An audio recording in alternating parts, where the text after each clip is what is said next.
De faly miaraba antsika rehetra ao anatin'izao mbola fiboana, mbola tsy azo atao moa ny mivorivory de mbola tsy afaka miaona zany tsika. De misy afatra fohy ity izay tiako hampaherezana anareo androany maraina zany. Tsy inona le izy fa arak'izay hitantsika ao amin'ny mana isan'andro zay tokony ho vakiana omaly de ny Salamo fa 3:100 zany. De io no iarahantsika mijery.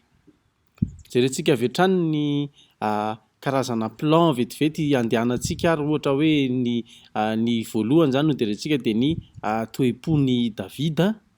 De faharoa manaraka ny izay de ho jerentsika ny hoe satria nahoany Davida no nanana an'izay toe-po zay, inona no antony nananan'i Davida an'izay toe-po zay.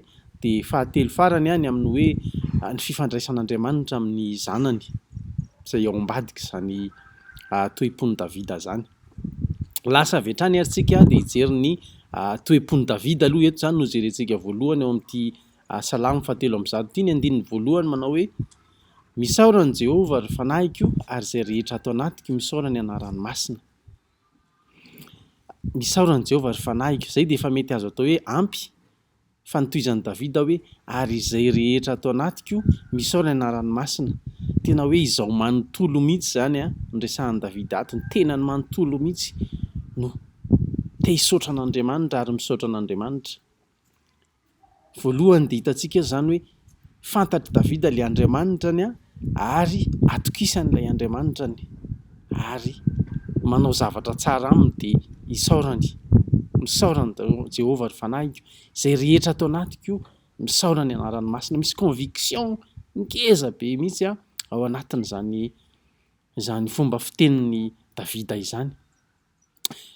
Afaka misaotra an'Andriamanitra tahaka ny Davida ve ianao io androany? Sa miorooro amin'ny coronavirus de tsy mahita an'Andriamanitra intsony, miorooro ny amin'ny fahenoana fa zao arivo zao alina no maty tarisy taria de mangovotra. Fa Davida tsy nijery ny manodidina azy, nahita ny manodidina azy izy fa tsy nibanjina an'izany fa ny alehibiazan'ilay Andriamanitra, ny hatsaran'ilay Andriamanitra no hitany de fisaorana no nivoaka ny vavan'i Davida.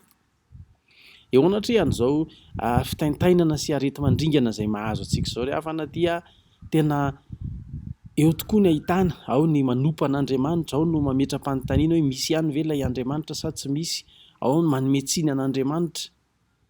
Fa ny kristianina dia misaotra an'Andriamanitra satria fantan'ilay Andriamanitrany.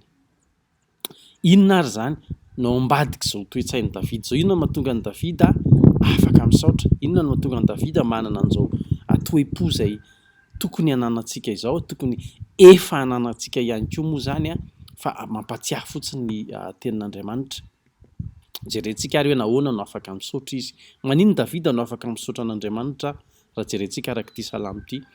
Ny andinin'ny faharoa hatramin'ny fahadimy de manao hoe misaorany Jehova ary fanahiko ary aza misy adinoina ao ny fitahiany rehetra.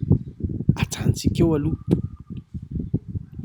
Andao apetraka kely amin'ny tany kosa ny tongontsika aloha marina fa ao anatin'ny fiboahana isika fa matoy ianao io mbola maheno amin'ny teny zao de mbola nitahian'Andriamanitra ianao fa mbola omeny fahasalamana, afaka mihaino na tsy de salama azy ianao dia mbola afaka mihaino, mbola misy fahasalamana zany ao. Izao koa mba mihiboka any an-trano isika de mety mba manana fotoana misimisy kokoa ngamba ny iarahana amin'ny vady aman-janaka. Mety tsy voatery mandeha miasa de mba tsy lany ny frais, mba mitombo kely ny fifandraisan'ny fianakaviana, ilay tena ao anatin'ny ankonana zany. Zany nge de efa fitahiana zany de efa fikarakaran'Andriamanitra sahady. Fa raha toy izantsika de hoe izay mamela ny helokao rehetra, izay manasitrana ny aretinao rehetra, izay manavotra ny ainao tsy hitina ny andavaka. Ny helokao rehetra, mamela ny helokao rehetra. Afaka isaorantsika an'Andriamanitra sahady zany hoe famelan'Andriamanitra ny helontsika zany. Andriamanitra manasitrana ny aretintsika, Andriamanitra manavotra ny aintsika tsy hidina ny andavaka.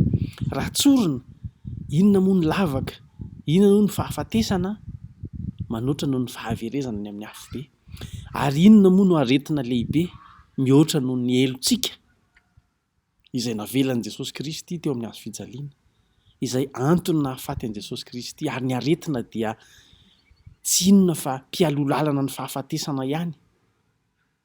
Dia le fahafatesana mandrakizay any amin'ny afobe raha ohatra ka tsy manana, raha tsy nanaiky, raha tsy mino ny asa fisoloana izay nataon'i Jesosy Kristy teo amin'ny hazo fijaliana ianao.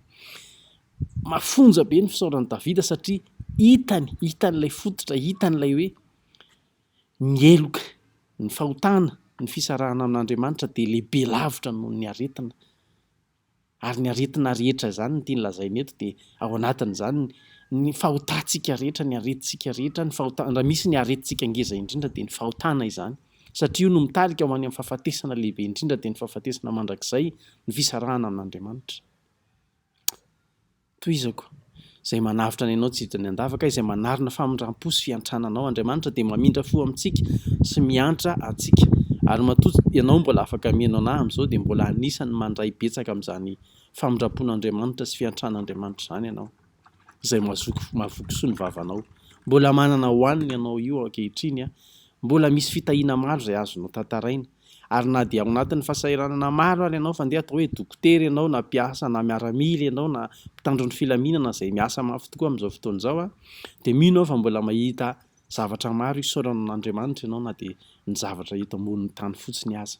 Ary misy fampanantenana koa ery ambany hoe ny fahatandroanao mody indray tahaka ny voromahery. Izany dia sary ihany koa izay anehoan'i Davida ny fiadanam-po ao anatiny sy ny fanantenany izay ananantsika kristianina izay nandray an'i Jesosy Kristy ho tompo sy mpamonjy ny fiainantsika ihany koa izany ny amin'ny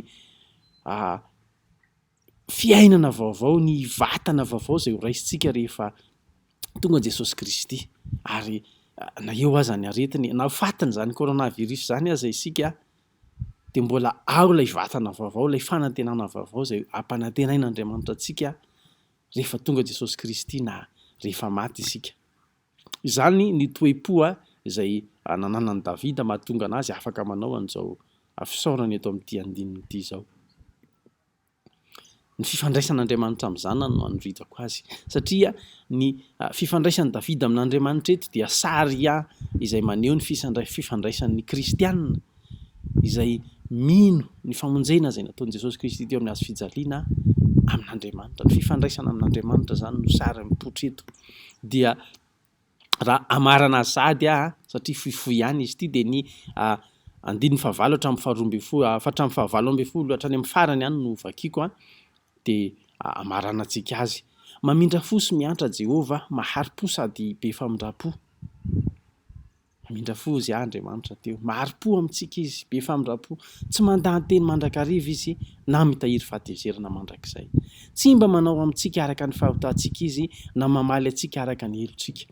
Raha ny fahotako, raha ny fahotana izay nataonao no amalian'Andriamanitra antsika dia tsy zakantsika izany. Betsaka no miteny ny fahotan'ny malagasy tato anatin'ny herintaona, roataona, ny fahotan'ny mpitondra antsika, ny fahotan'ny Chine, ny fahotana tariny mahatonga an'izao. Raha ny fahotantsika no ny valian'Andriamanitra dia tsy ohatr'izao, manoatra lavitra noho izao. Ary ny fahafatesana mandrakizay dia ny afobe no sahaza ny fahotantsika. Tsy hampafiry ny fahotantsika raha izao mahazo antsika izao. Tsy mba manao amintsika araka ny fahotantsika izy na mamaly antsika araka ny helontsika. Fa tahaka ny ahavon'ny lanitra ambony tany na be ny famindrampony amin'izay matahotra azy. Tahaka ny alavitry ny antsinanana sy ny andrefana no alavitry ny anesorana ny fahotantsika amintsika. Tahaka izany ry havana no alavitry ny andresoran'Andriamanitra ny fahotantsika amintsika mba hahafahany mandray antsika ao izany, mba hahafahany mifandray amintsika raha mino an' Jesosy Kristy sy ny asa nataony isika. Ny andininy fahatelo ambin'ny folo hoe tahaka ny fiantran'ny ray an-janany ny fiantran'i Jehova izay matahotra azy. Fa izy mahalala ny toentsika ka mahatsiaro fa vovoka isika. Tahaka ny ahitra ny andron'ny zanak'olombelona, tahaka ny vonin-javatra ny an-tsany famoniny. Dia hitantsika tokoa amin'izao fandripaky ny coronavirus izao fa dia tena hoe tsaka ny raha mijery n'isan'ny maty isika dia mahita hoe tsisy dikany tokoa ny fiainan'ny zanak'olombelona. Fa soa ihany fa reo izay manana fanantenana ao amin'i Jesosy Kristy, na dia ho voan'izany coronavirus izany aza, engany etsy ho voa isika, ary mino aho fa hiaro antsika amin'izany Andriamanitra, fa na voan'izany aza isika dia mbola manana fiainana tsy mety tapitra isika ao amin'i Jesosy Kristy. satria tsy fonidrivotra izy ka lasa ary tsy mahalala azy intsony ny fitoerany. Fa ny famindram-pon'i Jehova dia hatramin'ny taloha indrindra ka ho mandrakizay amin'izay matahotra azy ary ny fahamarinany miatra amin'ny taranaka dia amin'izay mitandrina ny fanekeny sy mahatsiaro akatony didiny.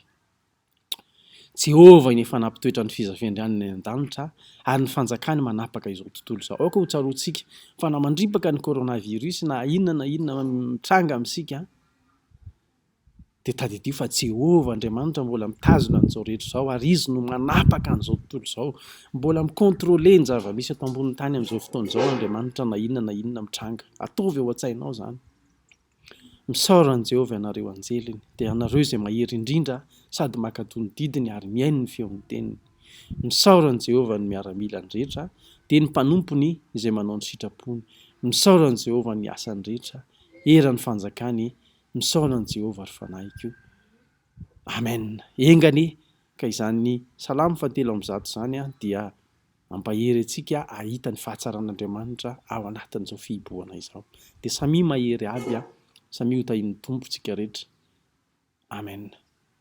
Velomary.